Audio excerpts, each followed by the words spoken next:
Hello friends, എല്ലാവർക്കും ചെമ്മനപ്പൂവിൻ്റെ ഇന്നത്തെ പുതിയൊരു വീഡിയോയിലേക്ക് സ്വാഗതം. എപ്പിസോഡിൻ്റെ തുടക്കത്തിൽ തന്നെ കാണിക്കുന്നത് ഭാമയുടെ വീട്ടിൽ നിന്ന് 2 ലക്ഷം രൂപ കിട്ടിയെന്നൊക്കെ അറിയുമ്പോഴത്തേക്കും എല്ലാവർക്കും സന്തോഷമാവുന്നുണ്ട്. കൂട്ടത്തിൽ തന്നെ ചന്ദ്രയോടായിട്ട് രവി പറയുന്നുണ്ട്, ഒന്നും അറിയാതെയാണ് നീ രേവതിയെ കുറ്റപ്പെടുത്തിയത്, ഇതിന് മാത്രം രേവതി മോൾ എന്താ ചെയ്തത് എന്നൊക്കെ ചോദിക്കുന്ന കൂട്ടത്തിൽ തന്നെ ശ്രുതിയോടായിട്ട്, മോളെ ശ്രുതി, ഞാൻ പറയുന്നത് കൊണ്ട് ഒന്നും തോന്നരുത് എന്ന് പറഞ്ഞുകൊണ്ട് ചന്ദ്രയോടായിട്ട് പറയുന്നുണ്ട്. ഈ നിൽക്കുന്ന ശ്രുതി, ഇതിനു മുന്നേ നിന്റെ ഭാമയുടെ വീട്ടിൽ നീയുള്ള സമയത്ത് ഭക്ഷണം കൊണ്ടുതരുന്നു അല്ലാതെയൊക്കെ വന്നിട്ടുണ്ട്, അതുകൊണ്ട് തന്നെ പണം നഷ്ടപ്പെട്ട സമയത്ത് ശ്രുതി അവിടെ വന്നതുകൊണ്ട് നീ എന്തുകൊണ്ട് ശ്രുതിയെ സംശയിച്ചില്ല എന്ന് രവി ചോദിക്കുന്ന സമയത്ത് ശ്രുതി എന്ന് ഞെട്ടിപ്പോകുന്നുണ്ട്. ശരിയാണ്, നമ്മുടെ വർഷയും സച്ചിയും എല്ലാം തന്നെ ശരിവെക്കുന്നുണ്ട് കേട്ടോ. അതുപോലെ തന്നെ വർഷയാണ് ആ വീട്ടിൽ വന്നെങ്കിൽ നീ അവരെ കുറ്റം പറയുക, രേവതി ഒന്നും മിണ്ടാത്തതുകൊണ്ടല്ലേ ഇങ്ങനെയൊക്കെ ചെയ്യുന്നത് രവി ചോദിക്കുന്ന കൂട്ടത്തിൽ തന്നെ വർഷയോടായിട്ട് ചോദിക്കുന്നത്, വർഷയെ നിന്നെപ്പറ്റി ഇങ്ങനെയൊക്കെ പറയുന്നെങ്കിൽ നീ എന്താ പറയാൻ പോകുന്നത് എന്ന് ചോദിക്കുന്ന നേരത്ത് വർഷ വേഗം വന്നിട്ട് പറയുന്നുണ്ട്, എന്നെപ്പറ്റി അനാവശ്യമായിട്ട് ആരെങ്കിലും എന്ത് പറഞ്ഞ് ഞാൻ തീർച്ചയായിട്ടും പ്രതികരിക്കും, ചോദിക്കുന്നതിനോട് അപ്പപ്പുള്ള മറുപടി ഞാൻ അപ്പപ്പ കൊടുത്തിരിക്കുമെന്നൊക്കെ വർഷ പറയുമ്പോഴത്തേക്കും ചന്ദ്ര വർഷയെ രൂക്ഷമായി തന്നെ നോക്കുകയാണ്. സച്ചി വേഗം തന്നെ രേവതിയോട് പറയുന്നുണ്ട്, കണ്ടില്ലേ രേവതി, ഇതുപോലെ വേണം, എന്തെങ്കിലും നമ്മളോട് ചെയ്ത് കഴിഞ്ഞാൽ നമ്മൾ ചെയ്യാത്ത തെറ്റിനാണെങ്കിൽ തീർച്ചയായിട്ടും പ്രതികരിക്കണം എന്നൊക്കെ പറയുകയാണ്. അതിനുശേഷം രവി പറയുന്നുണ്ട്, അവളെ രേവതി മോൾ എന്ത് പറഞ്ഞാലും തിരിച്ച് പ്രതികരിക്കാത്തത് കൊണ്ടാണ് ഇവിടെ ഇത് തരം കണ്ടിരിക്കുന്നത്, അവൾക്ക് ആരുമില്ല എന്നുള്ള വിചാരത്തോടു കൂടി തന്നെ അവളെ വഴക്ക് പറയുന്നെങ്കിൽ ഇതിനെ മാറ്റി വെച്ചേരും, അവൾക്ക് അച്ഛൻ്റെ സ്ഥാനത്ത് ഞാനുണ്ട് എന്ന് രവി പറയുമ്പോഴത്തേക്കും രേവതിക്ക് അത് ഭയങ്കര സന്തോഷവും സങ്കടമൊക്കെ ആവുന്നു. രേവതി പൊട്ടിക്കരയാണ്. പെട്ടെന്ന് തന്നെ രവി രേവതിയുടെ അടുത്ത് എന്നതിന് ശേഷം മോളുടെ അച്ഛൻ മരിച്ചു എന്ന് കരുതി സങ്കടപ്പെടുന്നു വേണ്ട, അച്ഛൻ്റെ സ്ഥാനത്ത് അല്ല അച്ഛനായി തന്നെ ഞാനുണ്ടെന്ന് പറയുമ്പോൾ രേവതി ഭയങ്കര സന്തോഷത്തോടു കൂടി തന്നെ രവിനെ കെട്ടിപ്പിടിക്കുന്നുണ്ട്. ഇതെല്ലാം ഞാൻ ഇഷ്ടപ്പെടാത്ത രീതിയിൽ തന്നെ ചന്ദ്രൻ നോക്കി നിൽക്കുകയും ചെയ്യാണ് കേട്ടോ. ഇതേ സമയം തന്നെ ശ്രുതിയാകട്ടെ തൻ്റെ പദ്ധതികളെല്ലാം തന്നെ നല്ല രീതിയിൽ തന്നെ വർക്കൗട്ട് ആവുന്നുണ്ട്. പക്ഷേ തൻ്റെ കയ്യിൽ നിന്ന് 5 ലക്ഷം രൂപയാണല്ലോ നഷ്ടമായിരിക്കുന്നത് എന്നൊക്കെ ചിന്തിച്ചുകൊണ്ട് നിൽക്കുകയാണ് കേട്ടോ. ഈ സമയം തന്നെ രേവതിക്കും സച്ചിക്കും കിട്ടിയിരിക്കുന്ന 3 ലക്ഷം രൂപ അവരുടെ കടങ്ങളൊക്കെ വീട്ടാനായിട്ട് മാത്രമല്ല അമ്മയുടെ കയ്യിൽ നിന്ന് മേടിച്ച തുകയൊക്കെ കൊടുത്തിരിക്കുക നൽകണമെന്നൊക്കെ പറയുന്ന കൂട്ടത്തിൽ തന്നെ അച്ഛനുള്ള തുക നൽകിയോ എന്ന് ചോദിക്കുന്നുണ്ട്. അച്ഛനുള്ള 25,000 രൂപ ഞാൻ നൽകി, ആ ഒരു സമയത്ത് അച്ഛൻ വേണ്ട എന്ന് പറഞ്ഞെങ്കിലും നിർബന്ധിച്ച് ഞാൻ നൽകിയപ്പോൾ അച്ഛൻ പറയുകയാണ്, ഇത് ഞാൻ ബാങ്ക് അക്കൗണ്ടിൽ ഇട്ടിട്ടുണ്ട്, നിങ്ങൾക്ക് എപ്പോൾ ആവശ്യം വന്നാലും എന്നോട് ചോദിച്ചാൽ മതിയെന്ന് പറഞ്ഞാണ് മേടിച്ചതെന്നൊക്കെ പറയുമ്പോഴത്തേക്ക് സച്ചി പറയുന്നുണ്ട്, എൻ്റെ അച്ഛൻ അങ്ങനെയാണ്, എൻ്റെ അച്ഛനെ എനിക്ക് മാത്രമേ അറിയുള്ളൂ, എന്തിനും ഏതിനും എന്നെ സപ്പോർട്ട് ചെയ്യുന്നത് എൻ്റെ അച്ഛനാണ്, നമുക്ക് നമ്മുടെ അച്ഛൻ എന്നും കൂട്ടുണ്ടാവുമെന്നൊക്കെ പറയാനുണ്ട്. അതിനുശേഷം രേവതിയോടായിട്ട് ഇതിൻ്റെ ബാക്കി തുക ഈ കുടുക്കയിലേക്ക് ഇട്ട് സൂക്ഷിച്ച് തന്നെ വെക്കണം, ഒരു ഓട്ടക്കാരുണ്ട്, അവനെ മാത്രം പേടിച്ചാൽ മതിയെന്ന് പറഞ്ഞുകൊണ്ട് രേവതിയുടെ കൈകളിലേക്കായിട്ട് ഈ പണ്ണാരത്തിലുള്ള പൈസ നൽകുകയാണ് കേട്ടോ. പിന്നീട് കാണിക്കുന്നത് ഷോറൂമിലായിട്ട് നമ്മുടെ ശ്രുതി ആകെ ടെൻഷനിലാണ്. 5 ലക്ഷം 3 ലക്ഷം രൂപ അമ്മയ്ക്ക് കൊടുക്കേണ്ടിയിരുന്നില്ല എന്നൊക്കെ ശ്രുതി പറയുന്നത് കേൾക്കുമ്പോൾ ഒന്ന് പോയി എൻ്റെ ശ്രുതി, ഈ ഒരു പ്രശ്നം എങ്ങനെയും ഒത്തുതീർപ്പാക്കിയല്ലോ എന്നുള്ള സന്തോഷത്തിലാണ് ഞാനുള്ളതെന്നൊക്കെ ശ്രുതി പറയുന്നുണ്ട്.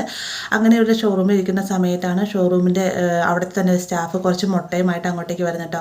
ഇതെന്താണെന്ന് ശ്രുതി ചോദിക്കുന്ന സമയത്ത് അറിയില്ല, നമ്മുടെ ഷോറൂം തുറന്ന സമയത്ത് അതിൻ്റെ ഫ്രണ്ടിൽ തന്നെ ഇതിരിപ്പുണ്ടായിരുന്നു എന്ന് പറഞ്ഞുകൊണ്ട് ഇത് കാണിച്ചു കൊടുക്കാം. അപ്പോൾ ഇതിനകത്ത് കുറേ അലങ്കാരപ്പനകളും അതുപോലെ തന്നെ കണ്ണ് അസ്ഥികൂടത്തിൻ്റെ പടങ്ങളൊക്കെ വരച്ച് വെച്ച് കാണുമ്പോൾ ശ്രുതിക്ക് ഭയങ്കരമായിട്ട് തന്നെ ചിരി വരും. ശ്രുതി പറയാണ്, ഇത് നല്ല ഭംഗിയുണ്ടല്ലോ, ആരോ കോമാളിത്തരം കാണിച്ച് വെച്ചിരിക്കുന്നതാണെന്നൊക്കെ പറഞ്ഞ് ശ്രുതി ചിരിച്ചുകൊണ്ടിരിക്കുന്ന സമയത്താണ് ശ്രുതിയുടെ പാർക്കിൽ ഫ്രണ്ടായി ആനന്ദ് അങ്ങോട്ടേക്ക് വരുന്നത്. ആനന്ദ് ഒരു മുട്ട കാണുമ്പോൾ തന്നെ പറയുന്നുണ്ട്, ഈശ്വര ഇത് കൂടോത്രം ചെയ്ത മുട്ടയാണല്ലോ, എനിക്കറിയാവുന്നൊരു എൻ്റെ ഒരു സുഹൃത്തിൻ്റെ അച്ഛനുണ്ടായിരുന്നു, അദ്ദേഹത്തിൻ്റെ ഷോറൂമിൽ ഇതുപോലെ ആരോ മുട്ട കൊണ്ട് വെച്ചു, അതിൻ്റെ പേരിൽ അദ്ദേഹത്തിന് ഷോറൂം പൂട്ടേണ്ടി വന്നു, 3-ാം പക്കത്തിന് അദ്ദേഹത്തിന് അറ്റാക്ക് വന്നു എന്നൊക്കെ ആനന്ദ് പറയുന്നത് കേൾക്കുമ്പോൾ ശ്രുതി വേഗം നെഞ്ചത്ത് കൈവച്ച് കസേരയിലേക്ക് ഇരിക്കുക കേട്ടോ.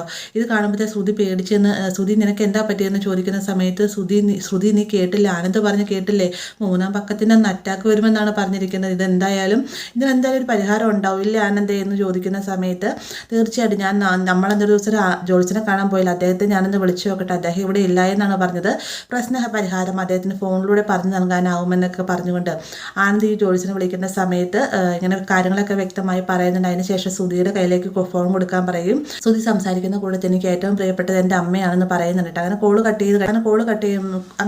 ചെയ്യുമ്പോഴത്തേക്ക് ആനന്ദ് ചോദിക്കുന്നത് എന്ത് പറഞ്ഞ് ജോൾസിനെ ചോദിക്കുന്ന സമയത്ത് മറ്റൊന്നുമല്ല, ഇതിനൊരു കുറച്ച് പ്രതിവിധികളൊക്കെ ചെയ്താൽ മതി, ഒരു ദിവസം വ്രതം എടുക്കണം, അതിനുശേഷം അമ്പലത്തിൽ പോകണം, ജലപാനം പോലും ഒന്നും കഴിക്കാൻ പാടില്ല എന്നൊക്കെ പറഞ്ഞതെന്ന് പറയുമ്പോഴത്തേക്കും ശ്രുതി വേഗം ചോദിക്കുന്നുണ്ട്, അതിനിടെ നിങ്ങൾ എന്തിനാ ആൻറ്റിയുടെ പേര് പറഞ്ഞതെന്ന് ചോദിക്കുമ്പോഴത്തേക്കും എനിക്ക് ഏറ്റവും പ്രിയപ്പെട്ടത് എൻ്റെ അമ്മയാണെന്നാണ് ഞാൻ പറഞ്ഞത് എന്ന് ശ്രുതി മറുപടി പറയാൻ പറ്റും. ശ്രുതിനെ തന്നെ രൂക്ഷമായി നോക്കാണ്ട് ശ്രുതി പെട്ടെന്ന് തന്നെ ശ്രുതി പറയുന്നത്, അല്ല ശ്രുതി, എനിക്ക് അമ്മയും പ്രിയപ്പെട്ടാണ് നീയും പ്രിയപ്പെട്ടതാണ് എന്ന് പറയുകയാണ്. കൂടെ തന്നെ പറയുന്നത്, ജോൾസിന് 1000 രൂപ കൊടുക്കണമെന്ന് പറഞ്ഞാൽ നീ എന്തായാലും 1000 രൂപ അയച്ചു കൊടുക്കുമോ ശ്രുതി എന്ന് ചോദിക്കുമ്പോഴത്തേക്കും ശ്രുതി വീണ്ടും രൂക്ഷമായി തന്നെ ശ്രുതിനെ നോക്കുകയാണ് കേട്ടോ. ശ്രുതി വേഗം തന്നെ വേണ്ട ഞാൻ തന്നെ കൊടുത്തോളാം എന്നും പറഞ്ഞുകൊണ്ട് മനസ്സിൽ ഇങ്ങനെ ചിന്തിക്കുകയാണ്, ഈശ്വര ഒരു ജോൾസിനെ കാണാൻ 1000 രൂപ മൊത്തം നഷ്ടമാണല്ലോ എന്നൊക്കെ പറഞ്ഞിങ്ങനെ മനസ്സിൽ ചിന്തിച്ചുകൊണ്ടാണ് നിൽക്കുന്നത്. പിന്നീട് കാണിക്കുന്ന ശ്രുതി നേരെ ചന്ദ്രയെ കൂട്ടി കൂട്ടിക്കൊണ്ട് പോയതിന് ശേഷം ഇങ്ങനെ ഷോറൂമിൻ്റെ മുമ്പിൽ നിന്ന് മുട്ട കിട്ടിയെന്ന് പറയുമ്പോഴത്തേക്കും ചന്ദ്ര അത് വിശ്വസിക്കാൻ തയ്യാറാവുന്നില്ല. പെട്ടെന്ന് തന്നെ ശ്രുതി പറയുന്നത് ശരിയാണ് ആൻറ്റി, അവിടെ നിന്നൊരു 3-4 മുട്ട കിട്ടിയത് കൂടോത്രം ചെയ്ത മുട്ടയാണെന്നാണ് ജ്യോത്സ്യം പറഞ്ഞതെന്നൊക്കെ പറയുമ്പോഴത്തേക്കും എന്നാൽ ഇതിനുള്ള പ്രതിവിധിയും അദ്ദേഹം പറഞ്ഞു കാണുമല്ലോ എന്ന് ചന്ദ്ര ചോദിക്കുമ്പോഴത്തേക്കും ഉവ്വ ഇതുപോലെ തന്നെ ജ്യോത്സ്യം പറഞ്ഞു ഒരു ദിവസം ഫുള്ളും വ്രതം നോക്കണം, ഭക്ഷണം കഴിക്കാൻ പാടില്ല, ഒരു തുള്ളി വെള്ളം പോലും കുടിക്കാൻ പാടില്ല, അമ്പലത്തിലൊക്കെ പോകണമെന്നൊക്കെ പറഞ്ഞു എന്നൊക്കെ പറയുമ്പോൾ എന്നാൽ നീ പോയിക്കോളൂ എന്ന് ശ്രുതിയോടായിട്ട് ചന്ദ്ര പറയുന്നുണ്ട്. ഞാൻ മാത്രം പോരാ, അമ്മയും എൻ്റെ കൂടെ വേണമെന്ന് പറയുമ്പോഴത്തേക്ക് ചന്ദ്ര ആദ്യമൊക്കെ അടിച്ചു നിൽക്കുകയാണ് കേട്ടോ. എന്നെ കൊണ്ട് പറ്റില്ല, എന്നെ കൊണ്ട് ഒരിക്കലും വ്രതം എടുക്കാൻ പറ്റുകയില്ല, നിനക്ക് എൻ്റെ പേരിന് പകരം ശ്രുതിയുടെ പേര് പറയാൻ പാടില്ല എന്നൊക്കെ ചോദിക്കുന്നുണ്ട്. അങ്ങനെ അവസാന ശ്രുതി പറയുകയാണ് അമ്മ ഇത് ചെയ്തില്ല എന്നാണെങ്കിൽ വ്രതം എടുക്കാതെ ആൾ മരിച്ചു പോകുമെന്നാണ് പറഞ്ഞത് എന്നൊക്കെ പറയുമ്പോഴത്തേക്കും ചന്ദ്ര ആകെ പേടിച്ച് വച്ച് നിൽക്കുകയാണ് കേട്ടോ. അപ്പോൾ ഇത്രയുമാണ് ഇന്നത്തെ എപ്പിസോഡിൽ ഉൾപ്പെടുത്തിയിരിക്കുന്നത്. വീഡിയോ ഇഷ്ടമായ ലൈക്ക് ചെയ്യാനും കൂടെ ചാനൽ സബ്സ്ക്രൈബ് ചെയ്യാനും മറക്കരുത്.